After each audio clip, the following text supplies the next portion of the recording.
Olá pessoal, hoje nós vamos relembrar um pouquinho sobre um tipo de sequência que nós já estudamos, que é a progressão geométrica. A progressão geométrica é um tipo de sequência onde cada termo, a partir do segundo, é obtido pegando o termo anterior vezes uma razão, que é um termo constante, quer dizer, é um mesmo termo que nós vamos sempre multiplicar cada termo para achar o posterior. Por exemplo, no primeiro exemplo aqui nós temos uma PG composta por 4 termos. Então nós temos que ela é uma PG finita, porque eu consigo determinar a quantidade de termos que eu tenho aqui. Nessa PG nós temos que o primeiro termo é 2 e a razão é 3. Por quê? 2 vezes o 3 é 6, 6 vezes o 3 é 18, 18 vezes o 3 é 54.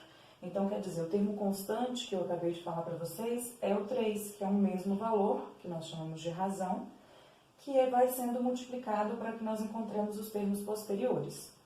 No segundo exemplo, nós temos uma PG aqui, onde nós não conhecemos todos os termos dela, então significa que é uma PG infinita. O primeiro termo dessa PG é o 27, e a razão é 1/3. Porque, na verdade, se nós observarmos, é como se nós estivéssemos dividindo por 3. Só que numa PG, a razão é sempre multiplicada. Então, a ideia de dividir por 3 é a mesma coisa que nós multiplicarmos por 1/3. Se eu estou multiplicando por 1/3, é a mesma coisa que dividir por 3. Então, ó, 27 vezes 1/3, que é 9. 9 vezes 1/3, que é 3. 3 vezes 1/3, que é 1. 1 vezes 1/3, que vai dar 1/3, e assim ela continuaria infinitamente. No terceiro exemplo, nós temos uma PG aqui também, que é uma PG que nós conhecemos todos os termos, porque ela não possui uma reticência, então ela também é uma PG finita. O primeiro termo dessa sequência é o -4, e aqui nós temos uma razão que é -2, uma razão negativa. Então, -4 vezes o -2, menos com menos, mais 8.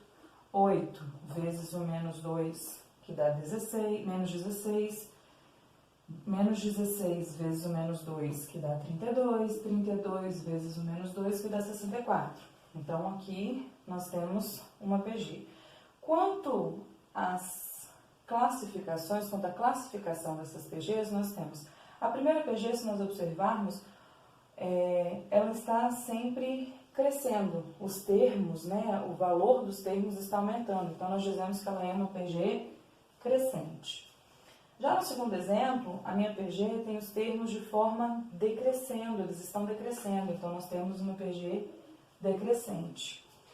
Nesse caso aqui, quando nós temos uma razão negativa, sempre que nós tivermos uma razão negativa, nós vamos ter uma PG que chama de PG alternante ou oscilante, porque a gente vai ter sempre um termo que é positivo e um termo que é negativo. Para a gente encontrar qualquer termo de uma PG, a gente pode seguir o padrão. Por exemplo, nessa PG, se eu quisesse encontrar o próximo termo, basta que eu multiplique 1/3 por 1/3, que eu vou encontrar que o próximo termo é um nono. E assim, sucessivamente, sempre em qualquer PG que eu queira determinar. Caso eu precise encontrar a razão de uma PG, eu posso fazer o processo inverso. É como se eu fizesse, já que eu multiplico a razão, para eu encontrar a razão, eu faço a operação inversa, que é a divisão. Por exemplo, se eu pegar aqui 6 e dividir por 2, 6 dividido por 2 é 3. 18 dividido por 6 também é 3. 54 dividido por 18 também é 3. Então, sempre que eu preciso encontrar a razão, basta que eu divida um termo pelo seu antecedente, pelo termo que vem antes, que eu consigo determinar a razão.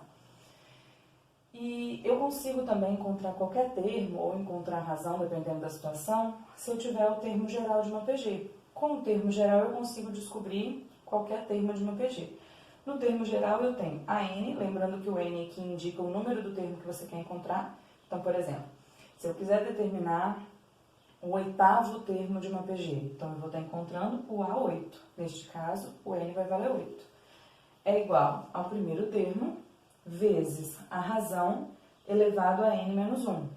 N menos 1, então se o termo é 8, 8 menos 1, 7. Por que isso? Porque lá do primeiro termo, para eu chegar no oitavo, eu tenho que multiplicar a razão 7 vezes. E se eu multiplico uma razão 7 vezes, uma mesma coisa, é como se eu tivesse ela elevada a 7. Por exemplo, se aqui a razão é 3, se eu tiver que multiplicar por 3 7 vezes, 1, 2, 3, 4, 5, 6, 7. Se eu tiver que multiplicar por 3 7 vezes, é a mesma coisa que multiplicar por 3 elevado a 7. Porque uma repetição de termos numa multiplicação pode ser simplificada quando a gente escreve ela na forma de potenciação. Então, por exemplo, aqui, se eu quero encontrar o oitavo termo, eu tenho que multiplicar a razão 7 vezes. Por isso que a razão é elevado a n menos 1, que é sempre um número a menos do que o número do termo que eu estou querendo descobrir.